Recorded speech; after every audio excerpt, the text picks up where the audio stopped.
Graças a Deus. Deus seja louvado. Hoje estamos aqui com um tema abençoado sobre as 7 nações de Canaã. Vamos estar falando sobre os gibeonitas, os aveus.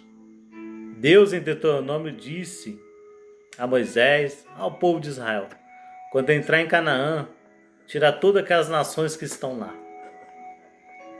E a Bíblia fala, lá em Josué 9:3, quando os gibeonitas percebeu que eles iam ser derrotados, eles usam o que? De astúcia.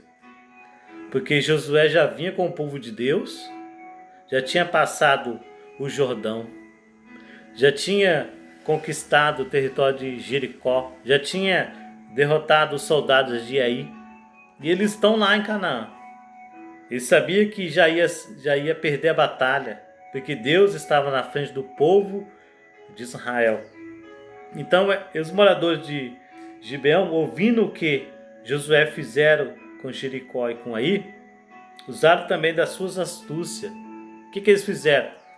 Eles combinaram entre eles lá, coloca uma roupa velha aí, coloca um sapato velho, leva esses pão aqui mofado, leva aqui o cavalo.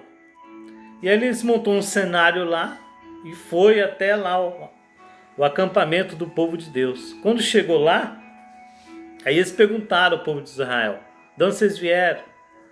E eles começaram a enganar o povo de Deus. Falaram assim, não, nós viemos de longe. Nós soubemos que vocês tinham destruído Jericó, os cananeus. Nós viemos aqui adorar o teu Deus. Viemos aqui prestar um culto ao teu Deus. Faz aliança conosco aí, Josué, povo de Israel. E nesse momento, você vê que até na Bíblia fala, que no primeiro livro da Bíblia, Gênesis, fala que a serpente era mais astúcia do que todos os animais do campo. A serpente é o quê? É o mal. Então ela já enganou Eva lá no Éden. Está tentando enganar outros. E até hoje ela engana muitas pessoas. Cai em acordo que não é para fazer. Entra em certas situações da vida. E a pessoa começa a sofrer ali através de um acordo, de uma aliança. Fica presa ali em algo. Então a própria serpente enganou ali Eva e Adão ali no paraíso. E ela até falou, se tu comer esse fruto aí, tu vai ser igual a Deus. E tu não vai morrer. Tu vai ser uma bênção. A serpente enganando ali Eva e Adão. E esse caiu ali no golpe de Satanás. Então tem vários versículos que falam que, lá em 2 Coríntios também, no capítulo 11, 14, fala que o próprio inimigo ele transfigura em anjo de luz. Ele transfigura, ele engana as pessoas. Lá em Mateus, lá em Lucas 16, 8 e 11, fala que os filhos das trevas são mais prudentes do que os filhos das luzes. E o que a gente tem que ser? A Bíblia recomenda. Simples como a pomba, prudente como uma serpente. Tem que ser prudente. E Josué ali no momento não consultou ao Senhor Jesus. Ele não consultou a Deus. Quando ele não consulta, ele fez uma aliança ali com o povo que não era para ter nem aliança, não era nem para estar lá, aquela nação. E agora Josué faz uma aliança ali que é a proteger os gibeonitas. E a proteger todas as nações que viessem contra os gibeonitas. Israel tinha a obrigação de fazer o quê? De prestar socorro, de prestar auxílio. A gente vê ali em Josué 10 também tem. Quando os cananeus eles vêm contra os gibeonitas. Já pensou você pegar uma guerra que não é sua? Já pensou você guerrear uma coisa que não é nem para você guerrear, não é nem para ter feito uma aliança ali com os gibeonitas? Gibeonitas traz para sua vida. Quantas alianças você tem feito aí que Deus não se agrada? Que tem que romper. Então eles fizeram aliança com os gibeonitas. Quando o inimigo queria destruir aquela nação ali, porque aquilo ali era como um câncer dentro de Israel. Os gibeonitas. Era um câncer, era uma ferida. Era como uma praga ali dentro. Se você tem uma horta, essa horta, você tem que ficar cuidando. Se você deixar algum bichinho lá, ele vai corroendo toda a horta. Assim eram os gibeonitas. Os gibeonitas simbolizavam o mal ali dentro de Israel, que era tipo como um câncer, como uma praga ali, que ia contaminando. Um lugar que era para ser santo, agora é profano. Um lugar que ia ser bênção, não está sendo mais, porque há uma contaminação ali. E Deus falou, elimina toda a contaminação. Não eliminou, ainda por cima agora tem que guerrear. Vai ter que prestar socorro ao inimigo. Imagine, você não tem nada a ver com a situação e agora você está ali, porque uma aliança. Então Josué agora tinha que socorrer os gibeonitas, que era nem para socorrer, era para ser expulso ali daquela nação de Canaã, porque Deus não queria que nenhuma nação tivesse ali, porque ia contaminar aquele povo. Então a Bíblia vai falar que Josué teve que auxiliar ali o povo, os gibeonitas. Teve que auxiliar, porque senão não poderia, porque é feita uma aliança. Então eles tinham que prestar socorro, tudo que você imaginar. Então imagina, a dor de cabeça que esses gibeonitas passou para o povo de Israel. Uma dor de cabeça muito grande. E a Bíblia já tinha orientado, lá em Êxodo 34:4, não obster de fazer aliança com os moradores. Lá, antes Deus já tinha falado. Deus já estava falando, obster de fazer aliança com esses moradores aí. Não faça aliança. Então, já estava escrito. O problema do povo de Deus, talvez o meu e o seu, que a gente não consulta ao Senhor. Muitas vezes a gente não consulta. E o que Deus falou lá em Números, ó? Em Números 33, olha só. Deus mandando lançar fora essa nação. Mas se não lançares fora os moradores da terra diante de vós, então os que deixarem ficar, olha só Deus falando, mas se não lançar fora esses moradores, mas os que ficar, vós serão, eles serão por espinho em vossos olhos, e por aguilhão nas vossas costas, e apertar vosão na terra em que habita. Deus quer dizer, se vocês não lançar esse povo aí, ou se vocês deixarem eles ficar, ele será como espinho em vossos olhos. Olha só o problema. E será como aguilhão nas costas. Olha o problema. Imagina, será um incômodo para o povo de Deus. O que te incomoda dentro de você? Talvez esse incômodo talvez alianças que não era para ter feito, decisões que não é para ter tomado, e fica um incômodo na sua vida. E o povo de Israel esses gibeonitas era como um espinho e febra nos olhos do povo de Israel. Era como um espinho no olho e febra nas costas, era incômodo. Olhava, era incômodo. Nas costas era incômodo. Esse povo deu grande trabalho para o povo de Israel. Se a gente for lá em Samuel, em 2 Samuel, também esse povo trouxe grande problema, porque fez uma aliança. A Bíblia fala nos dias de Davi, quando Davi reinou em Israel. Davi reina, e no reinado de Davi houve 3 anos de fome. Já pensou? 3 anos de fome. Houve uma fome ali que... Imagina, 1 ano de fome. É tudo bem que Davi deve ter pensado, a situação mesmo, tá tendo essa fome aí. E Davi pessoa olhou para ele, eu tô de boa. Renato tá andando, né?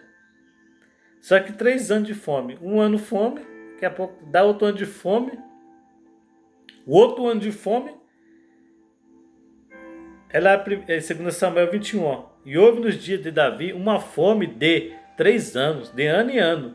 E Davi consultou o Senhor, e o Senhor disse, é por causa de Saul e da sua casa sanguinária, porque matou os gibeonitas. Olha só. Você vê que bem anos depois, porque a aliança, tem aliança que é feita, que para quebrar essa aliança é só o sangue de Jesus mesmo. Você vê que essa aliança foi por muitos longos anos. Logo depois depois de muitos anos, Davi assumiu o reinado ali em Jerusalém. Só que antes de Davi assumir aquele reinado, o que aconteceu? É a mesma coisa, você assume um local, assume uma direção, uma empresa, que seja o mercado que for. Você está fazendo sua parte ali, mas outro lá deixou uma imagem ruim naquele local. O que aconteceu? Quando Saul reinou 40 anos ali em Jerusalém. Então Saul vai e mata os gibeonitas.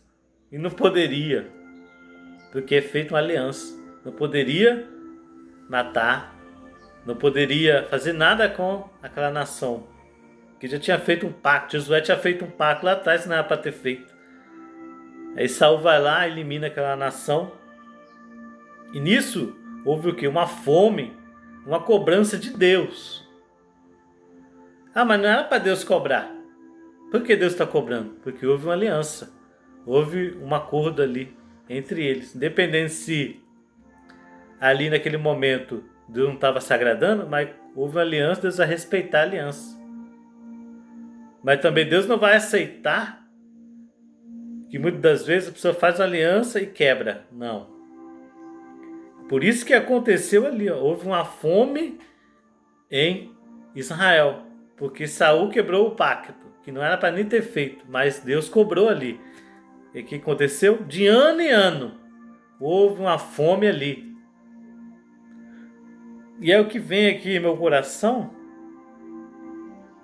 Davi não tinha nada a ver com isso. Ele não fez aliança lá atrás. Davi não tinha nada a ver. Aquele povo de Israel não tinha nada a ver. Quem fez aliança foi Josué. E quem feriu os gibeonitas também não foi eu. Não foi o meu povo aqui, foi Saul lá atrás. E por que eu estou recebendo a cobrança aqui agora? Esse é o problema. Muitas vezes você assume o local, tem passado lá atrás. Tem situações lá atrás que está trazendo sofrimento agora, nesse exato momento. Então você não fez nada. Mas você tem que consultar o Senhor. O que fazer, Senhor? O que fazer para essa fome cessar? É Deus fala, vai falar com os gibeonitas. Os gibeonitas faça isso e isso. Davi fez. E a praga acabou. O segredo é consultar a Deus. E esse tem que mesmo recorrer. A mesma coisa que você faz, está numa dívida tremenda. Você está com dor de cabeça, entre em um acordo. Para quebrar a aliança. Não, vamos assim, você para lá para cá, vou parar com isso, vou parar com aquele outro, porque não posso continuar mais sofrendo. Porque Davi, se ele tivesse simplesmente não consultado a Deus e deixado rolar ali, ia acontecer o quê? Nada. Ia ficar sofrendo. Isso que Josué não fez. A Bíblia não fala que Josué consultar a Deus, nada. Ele só fez aliança depois de 3 dias, quando Josué fez aliança, ele percebeu que tinha feito uma besteira. Aí o que ele faz? Ele faz esses gibeonitas como rachador de lenha. E vai tirar água para dar para os animais. Eles teve uma punição também. Mas essa parte de proteger, não poder ferir eles, ele não podia fazer, mas teve uma punição de rachador de lenha. Então vemos aqui, ó, que Davi, ele consultou ao Senhor, e ali Deus cessou, voltou a bênção em Canaã ali, porque houve uma consulta a Deus. Houve uma consulta. Deus tem enviado, Deus falou, eis que envio vós no meio dos lobos, lá Mateus 10, sede prudente como a serpente, simples como a pomba. Eu tenho que ser prudente, eu tenho que também ser simples, mas não abestalhado. Tá chegando a pessoa, tem que já tentar discernir ali, não já fazer decisões já afobado, conselhos afobados, não. Tudo com calma. Tudo pedir a direção ao Senhor. Em Oséias 4, 6 em diante fala: o meu povo, ele pereceu por falta de conhecimento. Você vê tantos conhecimentos que tinha. Lá em Juízes fala, em Deuteronômio 7, Deus já orientava antes de entrar em Canaã para não fazer aliança com o povo. E quando chegar lá, expulsar. E Deus fala: se esse povo ficar aí, eles vai ser como espinho no olho.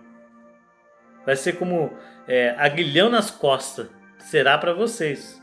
Então Deus já vinha orientando, dentro da Bíblia, a palavra de Deus orientava o povo, só que o povo não estava lendo a Bíblia. Por isso que é o grande sofrimento do povo de Israel, foi a falta do conhecimento. O meu povo perece por não conhecer a Escritura. Já Josué não consultou a Deus, já Davi consultou. Mesmo assim ele sofreu 3 anos ali, mas depois despertou. Acho que sofrimento é esse? Vamos acabar com isso agora. O que faz a sua alma sofrer? Você sofreu o pecado, acordos. Você assina projetos que não é para assinar, faz sociedade que não é para fazer, faz tantas coisas, e aí vem o sofrimento através de um acordo, através de uma aliança que o Josué fez. Então vamos nos vigiar bastante, em nome de Jesus. Vamos vigiar bastante para a gente não sofrer as consequências, não sofrer aquilo que o próprio Josué sofreu. Então eles observou que Josué vinha com grande poder, com Deus ali, e eles usou de astúcia. E ali eles começaram a falar para Josué: não, nós viemos de uma terra muito longe. Nós viemos de longe adorar teu Deus. Satanás é o pai da mentira. E já chegou mentindo para quem? Para Josué e o povo. Não, nós viemos de longe. Nós soubemos o que Deus fez no Egito, o que vocês fez com Jericó. Agora viemos aqui, faça uma aliança conosco aí. Vamos fazer uma aliança para a gente ser amigo, nós ser servo seu, ser servo nosso, tudo misturado. E assim houve uma grande mistura ali entre o povo de Deus e Israel. Imagina que era para ser santo, ser profano. Aqui tem uma palavra também, 2 Coríntios 6, 14. Vamos estar meditando essa palavra aqui. A gente vê, sempre tem tudo na palavra, orientação. 2 Coríntios 6, 14. Fala assim, não vos aprendeis em um jugo desigual com os infiéis, porque que sociedade tem a justiça com a injustiça? Que sociedade tem? E que comunhão tem a luz com as trevas? Que comunhão tem? E que concordância há em Cristo e Beliaim? E ou que parte tem o fiel com o infiel? Então nós vemos aqui Paulo falando, o que sociedade tem entre a luz e as trevas? Tem nenhuma. Então nós temos tudo na palavra. Só falta nós meditar, buscar essa palavra abençoada de Deus. Então nós vemos que nós temos que tomar muito cuidado, porque esse inimigo ele não guerreia. Ele vem como um sapatinho de algodão, ele faz um acordo, fala mansinho. E ali eles pegou até aquelas coisas velhas e o povo de Deus recebeu. Já pensou? O pão velho, o odre, que era o vinho, o suco. Eles, trouxe isso aqui para vocês. Porque para fazer uma aliança, tinha que ter alguma coisa em troca. Eles pegou o que é podre, o pão velho. Eles deixou o pão lá um tempinho lá, desse pão mofar aí. E a gente vai falar para eles que nós vemos de longe o pão no meio do caminho, pegou sol, chuva, ficou mofado. E eles pegou o pão mofado, aquele pão velho, roupa rasgada, e deu para o povo de Deus. Meu Deus do céu. Misericórdia. E o povo de Deus recebeu as coisas velhas ali dos inimigos. Só de ser coisa pão velho, será que Deus recebeu um pão velho? Deus recebeu uma roupa rasgada. Eles trouxe o que era velho, deixou mofado no cantinho. Dá para o povo de Deus comer. Eles é besta. Enganou o povo de Deus mesmo. Esse dia eu preguei sobre Jericó, as muralhas. E eles estavam observando. Nossa, derrubou a muralha. Lutar contra eles a gente não vai lutar. Mas vamos fazer aqui vamos seduzir eles. Vamos enganar. O inimigo, ele engana muitas pessoas. O inimigo está moderno, ele não está enganando. Ele não está guerreando, está enganando mesmo as pessoas. Ele engana. Ele coloca o ouro, quando a pessoa vai pensar que é ouro, ele pega barro. Assim ele enganou o povo de Deus. Dando pão velho. Não pão velho, mas enganou o povo de Deus. Por falta do conhecimento. Se o povo de Deus tivesse ouvido que Moisés tivesse falado, tivesse ouvido que a Bíblia, o Pentateuco ali, eles tinham o Pentateuco, Gênesis, Êxodo, Número, Levítico, Deuteronômio, eles tinham 5 livros ali. E agora eles não meditou ali para escapar das astúcias dos gibeonitas. E assim Satanás vai enganando muitas pessoas. E está enganando até hoje. Ele é um enganador, ele é um mentiroso. Mas vamos fazer igual a Davi. Vamos consultar o Senhor. Vamos consultar. Porque senão nossa casa vai perecer. Se a gente não consultar o Senhor. Senhor, o que está de errado aqui? O problema é os gibeonitas, mas transferindo para nós, qual que é o problema? Qual que é o problema que está afetando a nossa vida? Tira da sua vida os cravos do olho, os espinhos das costas. A Bíblia fala, se o teu olho for bom, todo o teu corpo terá luz. Agora, se o olho for mau, será com grandes trevas na sua vida. Então, no momento, o olho do povo de Israel estava aquele frepo. Imagina um cisco dentro do olho, é horrível. E aquele povo ali foi o cisco no olho de Israel ali, por um bom tempo ali, até chegar a um ponto final. Então, o que está o cisco no seu olho? Tira da sua vida hoje. Tira da sua vida tudo que te impede de conquistar a bênção de Deus. Não faça alianças sem consultar ao Senhor. Consulta ao Senhor Jesus que tudo vai bem. Amém? O povo está pregando sobre outra nação. Em breve está pregando sobre o Jebuseu. A gente vai estar falando sobre Jebuseu, a resistência de Jebuseu. Amém? Em breve eu vou estar falando o dia. Vai ser benção. Ô glória!